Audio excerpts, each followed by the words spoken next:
winner, loser, one of the best ever, overrated, liar, truth teller, finished, far from done.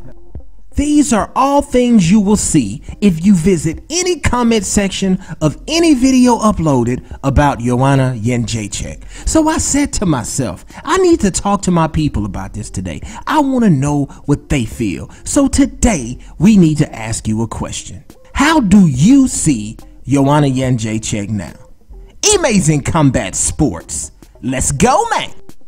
What is up, my fellow MMA heads? It's your man, Amazing Eric, with another one, Amazing Combat Sports. Listen at any time during the video. If you hear something you like, go ahead and hit that subscribe button. We would greatly appreciate it. Okay, quick video today. I don't think there's a fighter, at least not one I can think of, where the opinions vary so much. The pendulum swings so far. Let's start with this point. This is one of the main points of contention, if you will, between fans of JOANNA and haters of JOANNA. Was JOANNA overrated the whole time? Now, before we jump into this first one, was she overrated the whole time? Let me say this. We are talking about JOANNA the fighter. Think the fighter. Don't think outside the octagon. Don't think about Boogie Woman is coming for your ass. We're not talking all that right now. We're not talking everything she said, the excuses. No, we're just strictly talking about JOANNA the fighter. Was the fighter overrated the whole time? Because when you're trying to decide if JOANNA was overrated the whole time or not, or how you personally feel about that, you have to take this one of two ways. The first way is, if you think she wasn't overrated the whole time, is you're probably thinking Rose is just that fighter who has her number. Now, if we look at combat sports, the history of combat sports supports that. There have always been great fighters, both in boxing and in the MMA, where there's just a certain fighter who has their number. They can beat almost everybody else. Sometimes they can beat everybody else, but there's this one particular fighter. The styles match up the wrong way for that person. The person just gets them. They know how to fight them. They can get into their head. That person just has their number. So if you were thinking that JOANNA's not overrated, you're probably thinking Rose is just a person who has her number. Now, on the opposite side of that coin, the people that are saying she is overrated, that Rose exposed her. Now, another thing that kind of throws me off, and I just have to be honest with you, it throws me off with saying JOANNA was a bum the whole time, that mindset. When you say that, it's very disrespectful to three ladies in particular that just jump out of my head when you say that. One of them's name is Claudia, the other one's name is Carolina, and the other one's name is Jessica.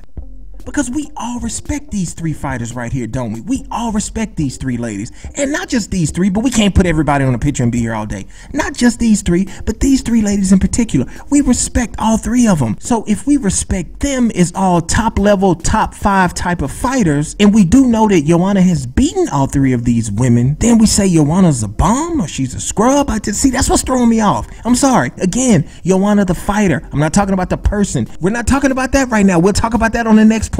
But JOANNA the fighter, she's a scrub, but she's beating them. And let's take this a step further. Let's pull Jessica out. Jessica, please come to the forefront. Jessica Andrade, come up by yourself. There you go. What's up, Jessica?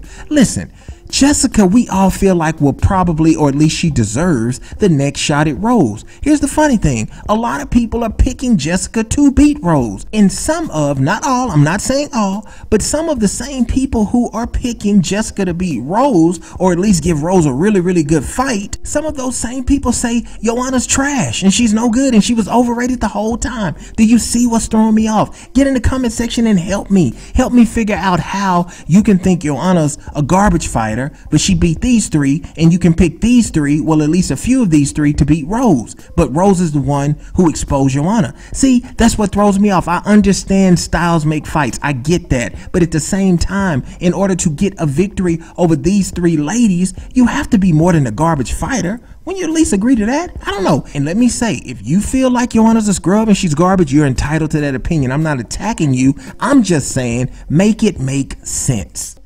Or at least make it make sense to me. Okay, the last thing we want to talk about here before we close today's video, the last thing is JOANNA a liar and an excuse maker? That's another thing that is like a big point of contention with her. And this has more to do with JOANNA outside of the cage, not inside, but outside. Now, again, you have every right to feel whatever you want to feel. I'm not trying to talk anybody out of feeling whatever they want to feel about anyone. For me, it's funny because I have 2 points on both sides of that. Let's cover the excuse maker part first. The excuse maker part. We all know after the first Rose fight, she said it was the weight cut. She said it was a lot of things, but she did say it was the weight cut. That was the main thing that she said, just depleted her body. She couldn't take the punches. That's why she got knocked out so fast. I do have to give Joanna credit. In the rematch with Rose, she proved that she was able to take the strikes a lot better. I think we all have to say she took a lot more. She stood up to a lot more. So maybe there's some validity in the weight cut reason for the first fight. Now, on the other hand, after the second fight, I'm not trying to call Joanna a liar. Please, Joanna fans, please hear me. I am not calling her a liar. I'm only telling you my opinion. Everyone's entitled to their own opinion.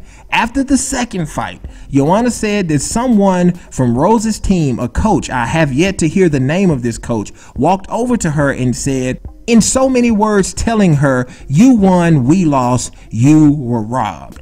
Now, if I'm just being honest with you guys, I do not see that happening. I'm not saying it didn't. Joanna was there. I wasn't. But if I'm being honest with you, I just do not see one of Rose's coaches walking over in the octagon, or as they were leaving the octagon, she hadn't been 100% clear on where they were when she heard this.